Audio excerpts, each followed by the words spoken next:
Who decides how our data is used? What happens if that data is stolen? And what happens if it's misused? So we've had a feeling, I guess, since you're still here, that somehow our phones knew exactly what we're thinking. And it's crazy. Maybe you mentioned a vacation, a few hours later, travel ads. Maybe you talked about buying a new car. Suddenly, videos, reviews, financing offers. Most people have one explanation. My phone is listening to me, but what if that's not the only frightening part? What if your phone never needed to listen to you in the first place? We're gonna explore a much darker possibility. Not one built on conspiracy theories, something more powerful. The data you willingly give away every single day. Imagine buying a brand new phone. It's clean, no history, no personality. It knows absolutely nothing about you. Then you turn it on. You connect to the Wi-Fi, you create an account, you agree to some terms without reading them, of course. And let's be honest, almost nobody reads the privacy policy. Almost nobody reads the terms of service. And almost nobody spends 20 minutes reading the cookie notice that pops up. Instead, we do what we trained ourselves to do. Accept, click, gone, another website, hundreds then thousands of tiny permissions over the years. But together, they open tiny windows into our lives. Most people don't realize that cookies aren't literally spying on you like a hidden microphone. Many are designed to remember your login. Individually, it doesn't sound alarming. Collectively, it becomes something much bigger. Building your digital shadow. Think about everything phones learn. Where you wake up, how long you sleep, the route you drive to work, which restaurant you visit every Friday, which videos you finished watching, which ones you skipped, how quickly you'll scroll, what catches your attention, how long your finger pauses over a photo. Even for 2 seconds, those 2 seconds matter because attention has become one of the most valuable resources on earth. Your digital behavior isn't just information anymore, it's a product. One that companies compete to understand better than anyone else. Slowly, piece by piece, a digital version of you begins to emerge. Not because someone is secretly watching you through a camera, but because thousands and thousands of small signals tell remarkably detailed stories. The invincible economy. Now imagine this. One company knows what you search, another knows where you travel, another knows what you buy, and another knows what music you love. Another knows your exercise routine. You know those Apple Watches. Another knows what time you wake up. 3 in the morning, they know. Individually, each company sees only parts of your life, but the modern advertisement ecosystem often allows information to become combined or shared in ways many people don't fully understand yet. Now, some information is exaggerated, of course. Some is anonymous. Some may be shared with advertising partners.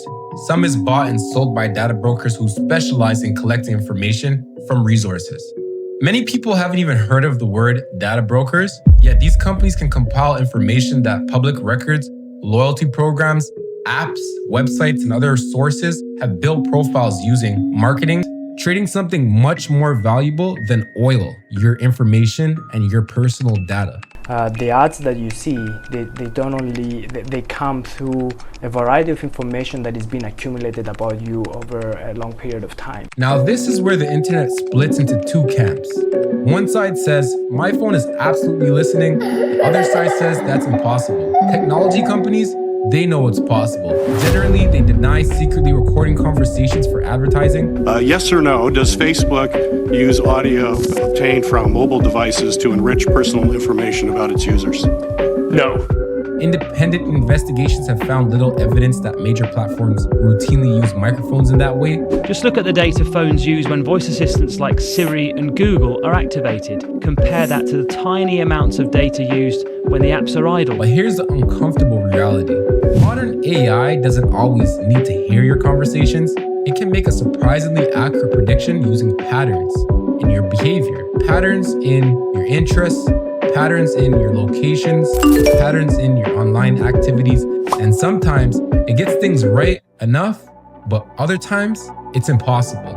And when something feels impossible, people naturally search for an explanation. The psychology of prediction. Imagine someone who knows you for 20 years. They know your habits, they know your favorite foods, your hobbies. They can often predict what you'll do next. Now imagine an AI trained on billions of interactions. It doesn't know you emotionally, but it may recognize your patterns as a human. And predictions can be surprisingly powerful when it comes to AI. Sometimes it gets it wrong, sometimes it gets it eerily right. Right enough to make people wonder, Is something more happening behind the scenes? personalization even becomes more distant. Your device adapts to your needs, recommends your purchases, suggests entertainment, guides your travel, helps manage damn near everything you have going on. But there's also difficult questions to raise. How much personalization is too much? Who decides how our data is used? What happens if that data is stolen? And what happens if it's misused? Could systems become so good at predicting our behavior that they suddenly begin influencing it in subtle ways? These aren't questions that have simple answers. These are questions governments, companies, and researchers, everyday people continue to debate. Now I want you to do something for me. Just imagine 10 years from today. Artificial intelligence today, we know how advanced it is. The real question, maybe the microphone isn't the biggest privacy issue, but maybe the thousands of tiny decisions we're making without thinking, clicking accept, allowing location access, signing in with one tap, connecting another smartphone to another smartphone. Most of us do it for the convenience, but because we trust the service doesn't mean that the convenience is good. None of these choices seem important until you add them together as a collective. That's when you'll realize exactly what you're doing. And then you realize what exactly you've been doing all this time. And you've been writing the story of your life In digital form, one click at a time. So now, the big question is our phone secretly recording us? Is it listening?